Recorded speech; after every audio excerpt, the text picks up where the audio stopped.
खुलुमबाय स्टुडियाव दङ उदांस्रि मोसाहारि क'क्राझार जिल्ला एबसुआ खुंगा 4थि हौवासा आरो खुंगा 1थि हिनजावसाफोरनि 13 बोसोर बैसो सिंनि जोलुर बादायलायनायखौ दिनैनिफ्राय जागायबाय।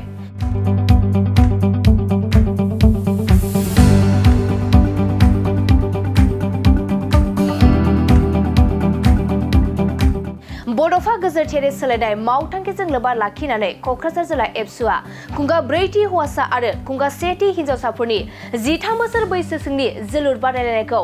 4थि दख'रा एबसुनि सिङाव थानाय गाम्बारिबिल गामिनि गेवलां गेलेग्रा फोथाराव दिनैनिफ्राय अदेबानि 18 जुलाइनिफ्राय जागायनानै 11 आगस्तसिम खुंफुंनो जागायबाय।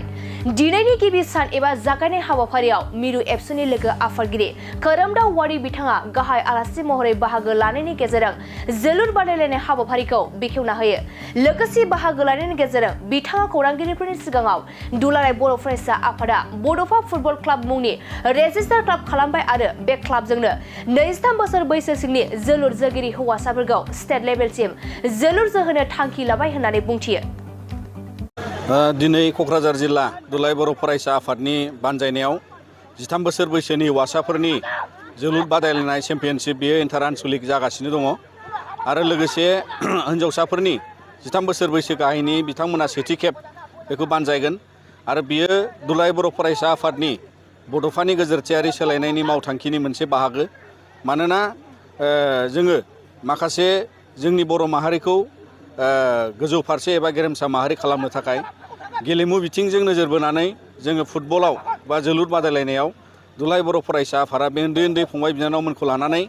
इयुन समाव बिथांमोननि गेलेनायखौ मोजां मोननाय आरो बिथांमोना साफा साफा राफोद गेलेगिरि जानो थाखाय दिनै उन्दै बैसोनिफ्राय जिहेतु साखाफारा जानांगौ बे मोनसे नोजोरखौ लाखिनानै बेबादि आन्डार 13 फुटबल चेम्पियनशिप दिनै 4थि खेब बिथांमोना जिल्लानि सिङाव खुंफुंदों आरो बेफोरबायदिनो गासै जिल्लाया खुंगासिनो दङ आरो बेबायदिनो मिरुआरि जोङो गासै जिल्ला टु इन्टार डिस्ट्रिक्ट मोनसे आन्डार 13नि बादायलायनाय जागोन आरो बिनि दारै जोङो मोनसे बड'फा फुटबल क्लाब मुंनि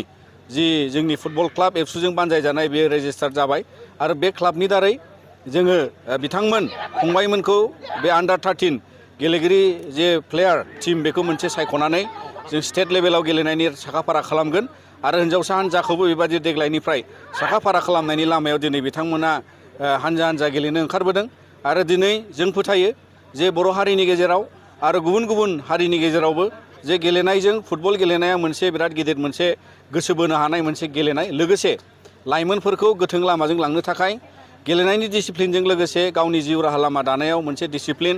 आरो जिबादि मोनसे साखाफारा जानाय सांग्रां सुबुं जानाय आरो गुबुन गुबुन मोजां राहा खान्थि बिथांमोना समाज बेरेखा खान्थिनिफ्राय गोजानाव थाहोनो थाखाय बे गेलेनाया मोनसे राहा जायो होननानै जों फोथायो आरो बिनिखायनो गुबुन गुबुन गेलेनायखौबो लाफानानै काबादि भलिबल आरो बायदि फुटबल गेलेनाय दुलाराय बर' फरायसा आफादा गुबुन गुबुन बैसोनि बेखौबो जोङो बानजायो आरो बेबादि मेथाइ खननाय रोजाबनाय बायदि बादायलायनायावबो दुलाराय बर' फरायसा आफादा बे बड'फानि गेजेरथियारि सोलायनाय मावथांखिखौ लानानै जाहाथे जोंनि माहारियाव आथिखाल माखासे गुबुंले थासारिखौ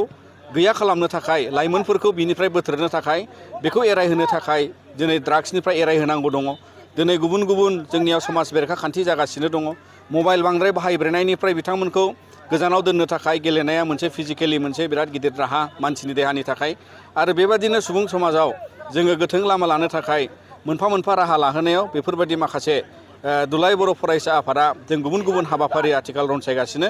आरो बेबादिनो दिनै बड'फा उपेन्द्र ब्रह्मनि मुङै बेबादि गेलेनाय आरो बायदि समाज जौगानाय माहारिखौ सिनायथि होनो थाखाय बे नाजानाया अरायसम थाबाय थागोन आरो बिनि थाखायनो नोंथांमोननि गेजेरजों जोङो जाय नायनो फैनाय जाय बिथांमोनहा बेखौ बरायदों आरो बयबो मोजां मोनो आरो बिनि थाखायनो जोङो दिनै खावलायगोन जाहाथे बयबो उन्दै उन्दै फंबाय बिनानावमोनखौ बेबायदि गोबां गेलेनाय राहाफारियाव मदद खालामलांगोन आरो बेबायदि जिउआव सानसे बिथांमोनखौ बर' माहारिनि गेजेरनिफ्राय जाफुंसार गेलेगिरि महरै जों इयुनाव मोननो हागोन होननानै जों फोथायो।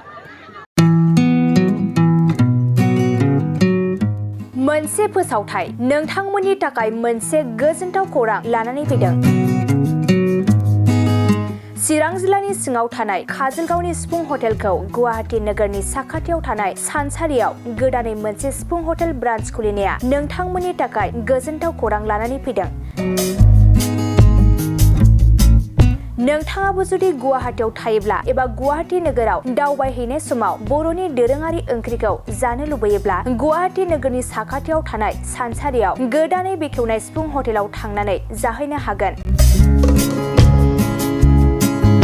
बे सिफुं हटेलाव नोंथाङा बाङाय बेसेनावनो बर'नि गोबां गुबुन गुबुन दोरोङारि जाग्रा ओंख्रिफोरखौ मोननो हागोन। अनला दाउ, सबाय दाउ, अमाजों नारजि, मैथा अमा, ना बाथोन, थारुन अमा आरो गोबां बायदि बायदि बर'नि ओंख्रिखौ बे बर'नि सिफुं हटेलाव मोननाय जायो।